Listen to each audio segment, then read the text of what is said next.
Hi hello guys, welcome back to my YouTube channel Ashwini Dinesh 143 YouTube channel. 2-3 ಡೇಸಿಂದ ಸರಿಯಾಗಿ vlog ಮಾಡೋದಕ್ಕೆ ಆಗಿಲ್ಲ. ಏನಕ್ಕಂದರೆ ದಿನೇಶ್ ಅವರು ನನ್ನ ಫೋನ್ನ ಎತ್ಕೊಂಡು ಹೋಗ್ಬಿಡ್ತಾ ಇದ್ರು.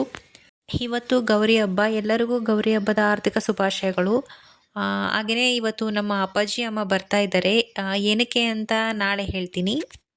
ಇನ್ನೂ ಯಾರೆಲ್ಲ ನನ್ನ ಚಾನಲ್ ಸಬ್ಸ್ಕ್ರೈಬ್ ಆಗಿಲ್ವೋ ಪ್ಲೀಸ್ ಸಬ್ಸ್ಕ್ರೈಬ್ ಆಗಿ, ಲೈಕ್ ಮಾಡಿ, ಹಾಗೆ ಸಪೋರ್ಟ್ ಮಾಡಿ.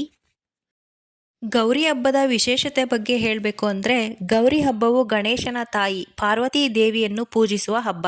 ಇದು ಗಣೇಶ ಚತುರ್ಥಿಯ ಒಂದು ದಿನ ಮೊದಲು ಬರುತ್ತದೆ ಮತ್ತು ಇದನ್ನು ವಿವಾಹಿತ ಮಹಿಳೆಯರು ತಮ್ಮ ಪತಿ ದೀರ್ಘಾಯುಷ್ಯಕ್ಕಾಗಿ ಹಾಗೂ ವೈವಾಹಿಕ ಜೀವನದಲ್ಲಿ ಸಮೃದ್ಧಿ ಮತ್ತು ಸಂತೋಷಕ್ಕಾಗಿ ಆಚರಿಸುತ್ತಾರೆ.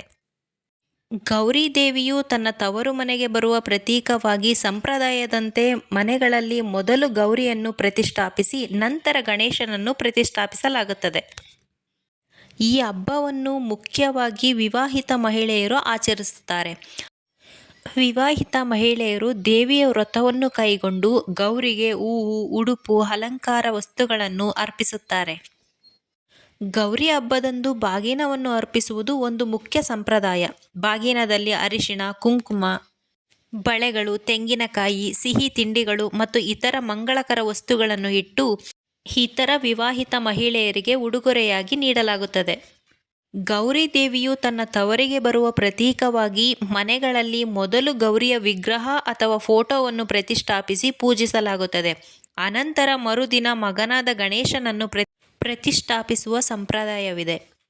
ಗೌರಿ ದೇವಿಯು ಶಕ್ತಿ ಮತ್ತು ಧೈರ್ಯವನ್ನು ನೀಡುವ ದೇವತೆ ಎಂದು ನಂಬಲಾಗಿದೆ. ಅವಳನ್ನು ಪೂಜಿಸುವುದರಿಂದ ಪತಿ ದೀರ್ಘಾಯುಷ್ಯ ಪಡೆಯುತ್ತಾನೆ ಮತ್ತು ವೈವಾಹಿಕ ಜೀವನದಲ್ಲಿ ಸಂತೋಷ, ಸಮೃದ್ಧಿ ಹೆಚ್ಚಾಗುತ್ತದೆ ಎಂಬ ನಂಬಿಕೆ ಇದೆ. ಹಬ್ಬದ ದಿನದಂದು ಮನೆಯನ್ನು ಸ್ವಚ್ಛಗೊಳಿಸಿ ರಂಗೋಲಿ ಮತ್ತು ದೀಪಗಳಿಂದ ಅಲಂಕರಿಸಲಾಗುತ್ತದೆ. ಮಹಿಳೆಯರು ಹೊಸ ಬಟ್ಟೆಗಳನ್ನು ಧರಿಸಿ ದೇವಿಯನ್ನು ಹೂವುಗಳು ಮತ್ತು ಆಭರಣಗಳಿಂದ ಶೃಂಗರಿಸುತ್ತಾರೆ. ಗೌರಿ ಹಬ್ಬದ ದಿನದಂದು ಮಹಿಳೆಯರು ಉಪವಾಸ ವ್ರತವನ್ನು ಆಚರಿಸುತ್ತಾರೆ. ಸೂರ್ಯಾಸ್ತದ ನಂತರ ದೇವಿಗೆ ಅರ್ಪಿಸಿದ ಪ್ರಸಾದವನ್ನು ಸ್ವೀಕರಿಸುವ ಮೂಲಕ ಉಪವಾಸವನ್ನು ಬಿಡುತ್ತಾರೆ. ಈ ರೀತಿಯಾಗಿ ಗೌರಿ ಹಬ್ಬವನ್ನು ಆಚರಿಸಲಾಗುತ್ತದೆ. ಗೌರಿ ಹಬ್ಬದ ಮರುದಿನ ಗಣೇಶನನ್ನು ವಿಜೃಂಭಣೆಯಿಂದ ತಂದು ಗಣೇಶ ಚತುರ್ಥಿಯನ್ನು ಆಚರಿಸಲಾಗುತ್ತದೆ. ಗಣೇಶ ಹಬ್ಬ ಹಿಂದೂ ಧರ್ಮದ ಒಂದು ಪ್ರಮುಖ ಹಬ್ಬವಾಗಿದೆ. ಬುದ್ಧಿವಂತಿಕೆ, ಸಮೃದ್ಧಿ ಮತ್ತು ಅಡೆತಡೆಗಳನ್ನು ನಿವಾರಿಸುವ ದೇವರಾದ ಗಣೇಶನ ಜನ್ಮದಿನವನ್ನು ಆಚರಿಸಲಾಗುತ್ತದೆ. ಗಣೇಶನ ಮಣ್ಣಿನ ಮೂರ್ತಿಗಳನ್ನು ಪ್ರತಿಷ್ಠಾಪಿಸಿ ಪೂಜಿಸುವುದು, ಮೋದಕ ಮತ್ತು ಕಡುಬುಗಳನ್ನು, ಸಿಹಿ ತಿಂಡಿಗಳನ್ನು ತಯಾರಿಸುವುದು ಮತ್ತು ಅಂತಿಮವಾಗಿ ಮೂರ್ತಿಗಳನ್ನು ನೀರಿನಲ್ಲಿ ವಿಸರ್ಜಿಸುವುದು. ಈ ರೀತಿಯಾಗಿ ಗೌರಿ ಗಣೇಶನ ಹಬ್ಬವನ್ನು ಅತ್ಯಂತ ವಿಜೃಂಭಣೆಯಿಂದ ಆಚರಿಸಲಾಗುತ್ತದೆ. ನಮ್ಮ ಮನೆಯಲ್ಲಿ ಗಣಪತಿಯನ್ನು ಕೂರಿಸೋದಿಲ್ಲ. ನಮ್ಮ ಅಮ್ಮನ ಮನೆಯಲ್ಲೂ ಕೂಡ ಗಣಪತಿ ಕೂರಿಸೋ ಪದ್ಧತಿ ಇಲ್ಲ. ಸೊ ನಾವು ಹಾಗೇ ಮನೆಯಲ್ಲಿ ಪೂಜೆ ಮಾಡಿಕೊಂಡು, ಅಡುಗೆ ಮಾಡಿಕೊಂಡು, ದೇವಸ್ಥಾನಗಳಲ್ಲಿ ಕೂರಿಸಿರ್ತಾರಲ್ವ, ಸೊ ಅಲ್ಲಿಗೆ ಹೋಗಿ ಎಡೆಯನ್ನು ಕೊಟ್ಟು ಹಣ್ಣು ಕಾಯಿ ಮಾಡಿಸ್ಕೊಂಬರ್ತೀವಿ. ಸೊ ಮತ್ತೊಮ್ಮೆ ಎಲ್ಲರಿಗೂ ಗೌರಿ ಗಣೇಶ ಹಬ್ಬದ ಆರ್ಥಿಕ ಶುಭಾಶಯಗಳು. ಗಣೇಶ ಎಲ್ಲರಿಗೂ ಒಳ್ಳೆಯದನ್ನು ಮಾಡಲಿ, ಎಲ್ಲರ ವಿಘ್ನಗಳನ್ನು ಪರಿಹಾರ ಮಾಡಲಿ. ನೋಡಿ ನಮ್ಮ ಮನೆ ಹತ್ರ ಎಷ್ಟೊಂದು ಗುಬ್ಬಿಗಳಿದ್ದಾವೆ ಅಂತ. ನಾವು ಡೈಲಿ ಇವಕ್ಕೆ ಅಕ್ಕಿಯನ್ನು ಹಾಕ್ತೀವಿ. ಅವು ಬಂದು ಚುಯ್ ಚುಯ್ ಅನ್ಕೊಂತ ಅಕ್ಕಿನ ತಿಂದು ಹೋಗೋದನ್ನ ನೋಡೋಕ್ಕೆ ಒಂಥರ ಚೆಂದ. ಈ ಥರ ಅಕ್ಕಿಗಳಿಗೆ ಕಾಳುಗಳನ್ನು ಹಾಕಬೇಕು. ಹಾಗೆಯೇ ಟೆರಸ್ ಮೇಲೆ ಸ್ವಲ್ಪ ನೀರನ್ನು ಪಕ್ಷಿಗಳಿಗೋಸ್ಕರ ಇಡಬೇಕು. ಈ ಥರ ಪಕ್ಷಿಗಳಿಗೆ ಕಾಳನ್ನು ಹಾಕೋದ್ರಿಂದ ಅಥವಾ ನೀರನ್ನು ಇಡೋದ್ರಿಂದ ನಮಗೂ ಕೂಡ ತುಂಬಾ ಒಳ್ಳೆಯದಾಗುತ್ತೆ.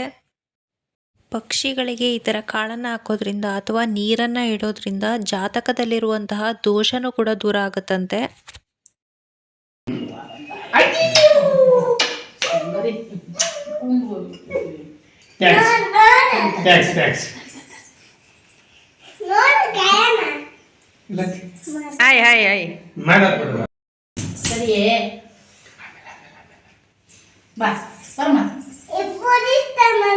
ಯಾರು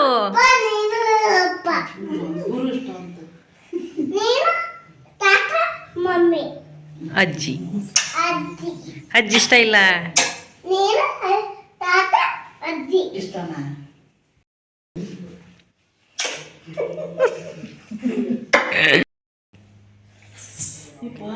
ಯಾರವರು?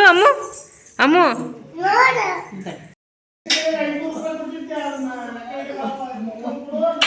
ಬಂದೆ ಶಾರ್ಟ್ ಬಂದ್ಯಾ ಒಬ್ಬದ್ರಿಗೆ